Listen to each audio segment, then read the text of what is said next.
What is up, YouTube? Ladies and gentlemen, SLX. Go to my Patreon, y'all. I have almost 200 videos on my Patreon, $140 every month. So the reason why it's $140 every month is because I already know my target audience is high value, high standard individuals that already have like 6, 7, 8, 9 figures in their bank account. So then by them paying me $140 every month, you're just paying me for me to be you a coach. So let's say I have one person join my Patreon. I'll be making $140 every month. It's not about that though. What it is to teach you how to scale as an individual.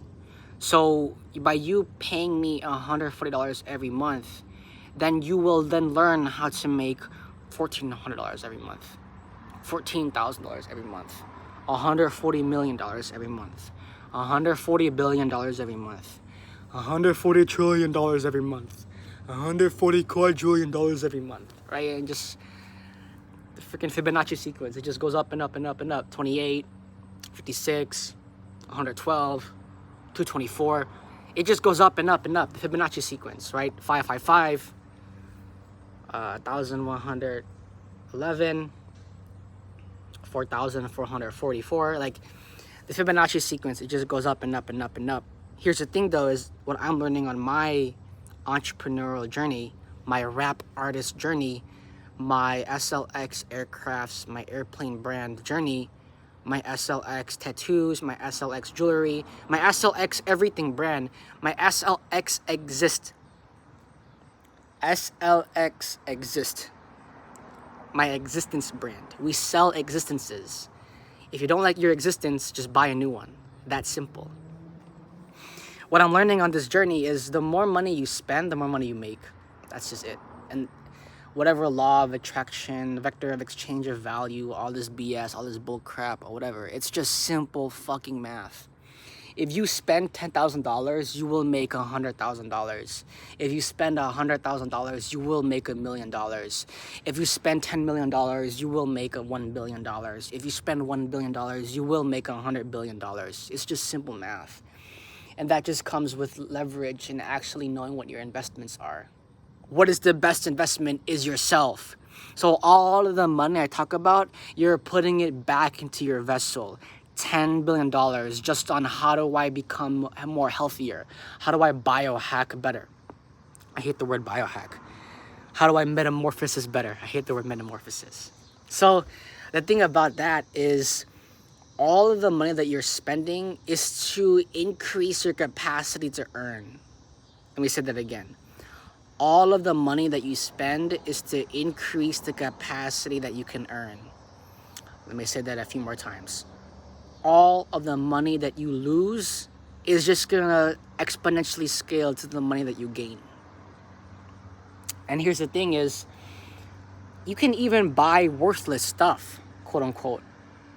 Like you can just buy chairs, you can buy cups, mugs, signs. Go ahead and buy a stop sign, whatever. Spend $1 million on just building a nice backyard. You know, spend $100 billion on just building a nice building. Just do whatever you want. It's your money, right?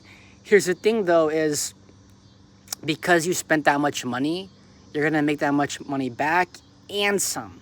So if you spend $1 million on your backyard and you just used all like 60 to 70% of your portfolio, hey, you have a nice backyard now.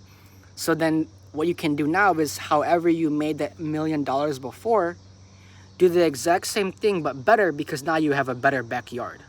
You understand? For rap artists, let's say you sold 10 albums and you made $1,000 off of selling 10 albums. Spend those $1,000 immediately on anything. You can buy the most useless thing. Buy a bike for $1,000. Buy a new mailbox. All right? Why would I buy a new mailbox for $100,000? I wonder. So then in the future, when I'm making millions and billions of dollars, when someone has to deliver me mail, I have a nice mailbox. Wow. Very simple. What else is there?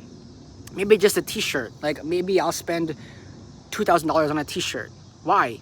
Because if it's hot outside, but not too hot, and I don't want to take my shirt off, I'll just put that $2,000 shirt on. Very simple, right? What else is very simple?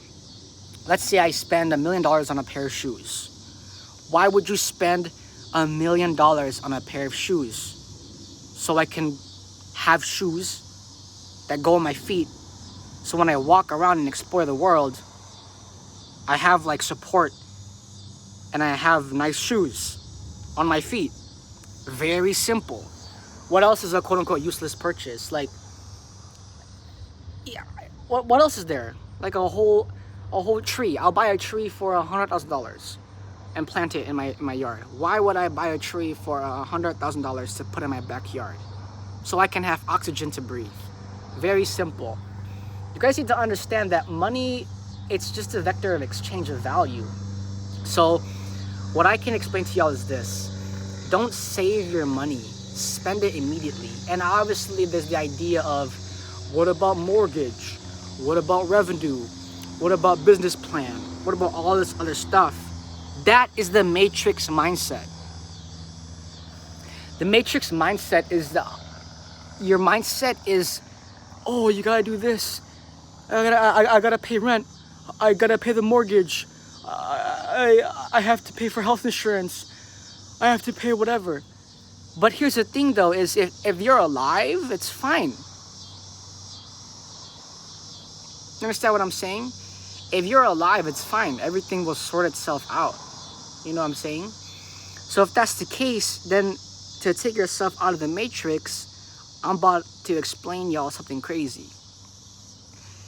In order to scale as an entrepreneur is based off scarcity. However, you need to have an abundant mindset. What the fuck? It's an oxymoron. Let me explain. By the way, we're still on the roof. Just want you to know that we're still on the roof. Heavily on the roof. In order to scale as an entrepreneur is based off scarcity and having an abundant mindset. Let me explain to y'all. The reason why the Matrix wants you to think about scarcity. Everyone is scarcity. Oh, I have to pay for my rent. I have to pay for my mortgage. I have to pay for health insurance. I have to pay for this. I have to pay for my Netflix subscription. I have to pay for my Amazon Prime subscription. You're a bot. All right, let me explain. The reason why you need to have an abundant mindset is because there's so much of everything. How many trees are there that exist? Probably trillions of trees. And they're cutting the freaking oxygen down to make money. What the fuck? And they're not even planting the trees back. Abundant mindset. Look at how much road there is. Look at how many people are on this earth. Look at how many possible business ventures you can go about. But why I say you need to understand scarcity is this is how you sell product. Guys, there's only 10,000 of these pairs of shoes. Get them now before they're gone. When in reality, after they're gone, we could just go and manufacture more. But because everyone in the Matrix wants things really fast, everyone in the Matrix has a scarcity mindset that by you being an entrepreneur and have an abundant mindset, you sell products based off scarcity, which isn't real. Guys, I'm gonna drop shoes, 1,000 shoes, only one time ever. That's how you sell all those 1,000 shoes for that quote unquote one time ever. But it's not one time ever. You can just make those shoes again and just sell them again. That's why entrepreneurs do this, bro. Like being a producer versus being a consumer. Being an entrepreneur versus being a buyer.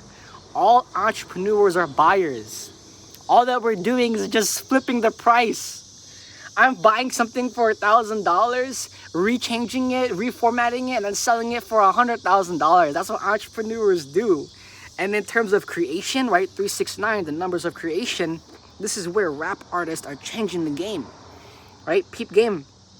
I could list about 3 rap artists right now that I aspire, that inspire me.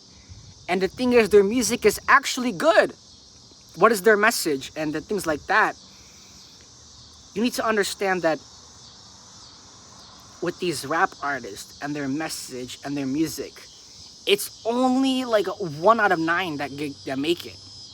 Why 1 out of 9?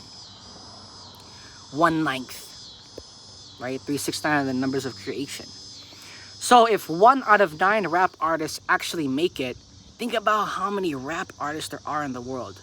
Let's say there's 250,000 rap artists, right? And 1 out of 9 make it.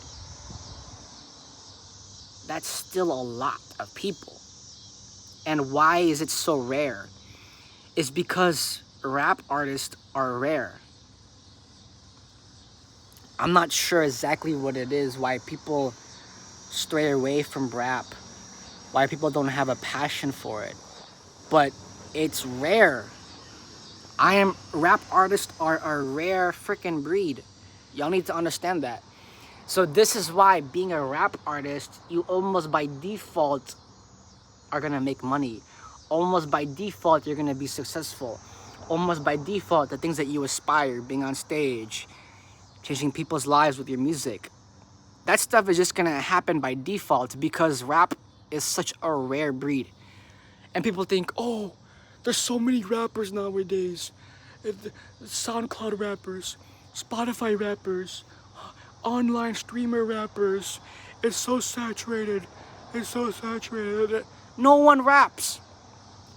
I guarantee you, if any of you asked 100 people within your vicinity right now, ask 100 people within your circle, oh, do you rap? Oh, do you listen to rap? Most of them are gonna say no. It doesn't make sense. I really genuinely do not understand. If rap is this huge thing, why is there not more people trying to become rap artists? It does not make any sense. If rap is such a huge thing, if rap is a ginormous entity, why are there not why is there not more? You understand what I'm saying? I'm not complaining because for competition and competitiveness, I'm not complaining. If there's less rappers, that's just more money and more space for me to take over, right? Here's the thing though, is I am that wave. I'm gonna be the wave. I am the person that's gonna go into the rap industry and genuinely tell people, yo, do your thing. Do your rap career. And if you don't wanna do rap, whatever business venture you wanna do. If you wanna make a business off of a bakery, right? If you wanna do a business off of selling, treats, selling sweets or whatever, go off, be the best at it, right? If you want to do a business venture about doing crafts, right, where you're putting metal together, you're making different shapes and you're selling it, do it. Like, be the best at it. And on top of that, what's nice about it is there's not a lot of people doing these things. So in the whole ideology that I was talking earlier about scarcity and abundance, when you pick your business venture, people think, oh, it needs to be this completely new, completely benign, completely thing that no one has ever done. Why? Just do something that someone else has done that's already successful, because no one's doing it. You understand what I'm saying? And when I say no one's doing it, I'm not saying no one's doing it. I'm just saying that there's a limited, scarce amount of people doing what you love. So if that's the case, by you being the best at it, and let's say you're the best at it, you can also help other people that are around you. You can collab within those same genres. You can collab within those same community groups, And I think that in terms of flexibility and understanding the entrepreneurial journey is to pick one thing and go vertical with it. I talk about this a lot in my other videos, where as an entrepreneur, you need to pick one thing and go vertical with it. And also, the thing is, if you choose something that's in a quote-unquote saturated market, I'm trying to think of an example. I'm just gonna go off the top of my head and say YouTuber, right? Let's say you want to be a YouTuber. YouTube is extremely saturated in content and whatnot. I understand that. Content, all this other stuff, content creation, all these things are very saturated, are very overdone. Like there's a lot. So by you wanting to create your business off of that, like, go ahead. Let me explain why. Okay, within the YouTube community and YouTubers and people are trying to do this with YouTube and whatnot, no one's doing it. Earlier, I was talking about if you go to 100 people and ask them, hey, are you a rapper? Are you into rap? They're all gonna say no. Or most of them are gonna say no. It's the same with YouTube. If you go to a bunch of people, 100 plus people or whatever, and you ask them, hey, are you a YouTuber? Like, everyone has YouTube on their phone, but no one is creating YouTube videos. Like, obviously there are a lot, plethora of YouTube content creators. But then again, at the same time, it's not. Like, they're not. It's like not. And you understand what I'm saying? I don't know why people have this thought of picking a career and they think, oh, everyone does that, when no one does it. You understand what I'm saying? Like, if there's 15 billion humans on this planet, right? There is a way that you can do a quote unquote saturated market your way and do it in your, because you are you and you understand what you are. So if that's the case, by you providing that service, by you providing that product, you're gonna do it in the way that best suited how you grew up. You're gonna do it in the best way that suited of how you aspire to be, right? And I know in my other YouTube videos, I talk about why I'm the best rap artist in the world is because of my message and like how I'm gonna go about influencing people. Like when I meet people and, oh my god, SLX, oh my god, SLX, da, da, da, da. I feel like people are gonna perceive me as some intimidating figure. Why? Because I'm screamo rap. Like a lot of my rap songs, I screamo rap. I'm yelling, I'm distortion is, that's what it is, it's screamo rap. I am the embodiment of screamo rap. So when I'm doing screamo rap, I'm saying words as loudly, I'm distorting, like my voice goes hoarse, all this other stuff. And it's gonna have a perception of, oh, don't F with him or whatnot, because he's screaming into the mic when he's in the recording studio.